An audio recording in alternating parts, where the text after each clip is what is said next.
اعوذ باللہ من الشیطان الرجیم بسم اللہ الرحمن الرحیم وما یعلم جنود ربک الا هو، اور تیرے رب کے لشکروں کو خود اس کے سوا کوئی نہیں جانتا۔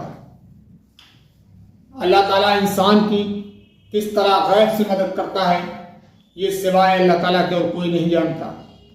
کیسے کیسے موقع آتے ہیں جہاں انسان ایک ایسے نرغے میں پھنس جاتا ہے کہ اس کو سامنے موت نظر آتی ہوتی ہے، لیکن اللہ تعالیٰ اسے ایسے نکال لاتا ہے وہاں سے کہ اس کو کوئی خروش تک نہیں آتی۔ تو وہ اللہ کے لشکر ہوتے ہیں جو اس کو بچا لاتے ہیں، جو اس کو نظر نہیں آتے سوائے اللہ کے، اور کوئی نہیں جانتا ہے۔ پانی کے ذریعے حضرت نوح علیہ السلام کا انتقام لے لیا، یعنی کہ نوح علیہ السلام کو جن لوگوں نے ستایا تھا، جن لوگوں نے پریشان کیا تھا، آپ کی جان کے در پہ ہو گئے تھے، ان کو ایک طوفان نے آ گھیر لیا اور تباہ و برباد کر دیا۔ اور نوح علیہ السلام ان کے کچھ ساتھی جو اہل ایمان تھے ان کو اللہ نے بچا لیا۔ یہ اللہ کے لشکر تھے جو ان کو اس پانی کے اوپر اس کشتی کو تیرا رہے تھے اور اس کو پکڑے ہوئے تھے۔ وہ دراصل اللہ کا لشکر تھا، اللہ کے حکم سے یہ کام کر رہے تھے۔ آپ کے ذریعے حضرت ابراہیم علیہ السلام کی حفاظت فرمائی، یعنی کہ آگ میں حضرت ابراہیم علیہ السلام کو ڈالا تو آگ تو جلانے کا کام کرتی ہے، لیکن یہ اللہ کا حکم تھا کہ اللہ نے آگ کو حکم دیا کہ ٹھنڈی ہو جا اور سلامتی کے ساتھ ٹھنڈی ہو جا۔ تو اللہ نے اپنے لشکروں کے ذریعے حضرت ابراہیم علیہ السلام کو آگ کے ذریعے حفاظت فرمائی۔ مچھلی کے ذریعے حضرت یونس علیہ السلام کو اللہ تعالیٰ نے حفاظت دی۔ آپ کے لشکر اللہ کے لشکر آئے اور اللہ کے لشکروں نے حفاظت فرمائی۔ یہ اللہ تعالیٰ ہی کی مدد ہوتی ہے۔ اللہ تعالیٰ تو ہر چیز پر قادر ہے، وہ کچھ بھی کرنے پر قادر ہے، کچھ بھی کر سکتا ہے۔ تو مچھلی کے پیٹ میں اللہ تعالیٰ نے حضرت یونس علیہ السلام کو زندہ رکھا، رزق دیا۔ کتنے دن رہے وہ ہم سب اس کی تاریخ میں جائیں گے تو معلوم ہوگا۔ بہرحال اللہ تعالیٰ حفاظت فرمانے والا ہے۔ مینڈک، کھٹمل اور خون کے ذریعے حضرت موسیٰ علیہ السلام کا دفاع کیا۔ مکڑی کے ذریعے حضرت محمد صلی اللہ علیہ وسلم اور آپ کے ساتھی حضرت ابوبکر صدیق رضی اللہ تعالیٰ عنہ کی مدد کی۔ تو اللہ تعالیٰ کے لشکر ہر جگہ موجود ہیں، جہاں اللہ تعالیٰ چاہتا ہے، جس کی چاہتا ہے مدد کرتا ہے۔ ہم نہیں جانتے، اللہ جانتا ہے۔ سمندر کے ذریعے فرعون کو غرق کر دیا۔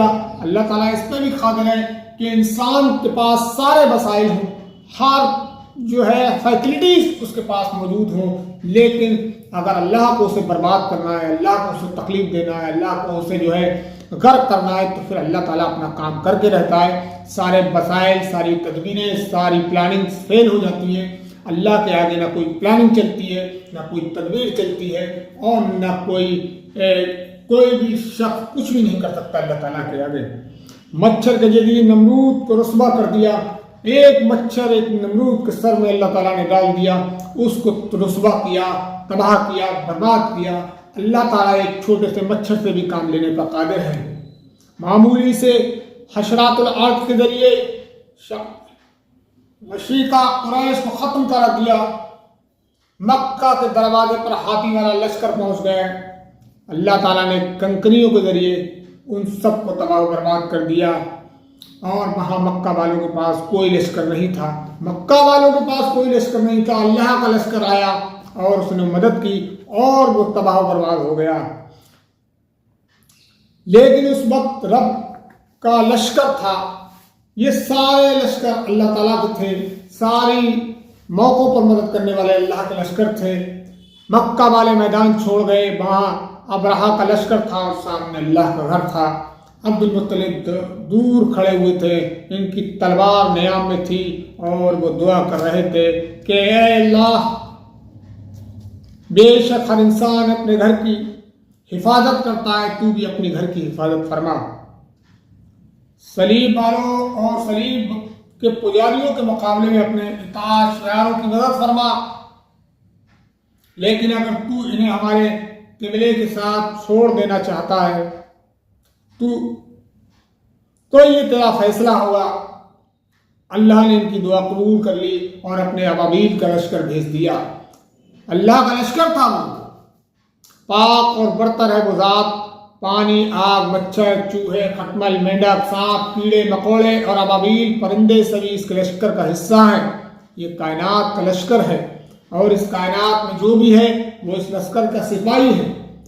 اللہ رب العزت اپنے دشمنوں کو اپنی کمزور ترین مخلوقات کے ذریعے زیر کرتا ہے، اور اللہ بڑے بڑے ظالم اور جابر بادشاہوں کو ایک اشارے پر تمام کر دیتا ہے۔ یہ اللہ کی طاقت ہے، اس کی قدرت ہے کہ اس کو کسی کی ضرورت نہیں، وہ ثانیہ میں جس کو چاہے تباہ کر دے، ایک لمحے میں پوری کائنات کو الٹ پلٹ کر دے۔ تو اللہ تعالیٰ سے دعا ہے کہ اللہ تعالیٰ ہم کو ہمت دے، حوصلہ دے، اور ہم کو محمد صلی اللہ علیہ وسلم کے طریقے پر چلنے کی توفیق عطا فرما۔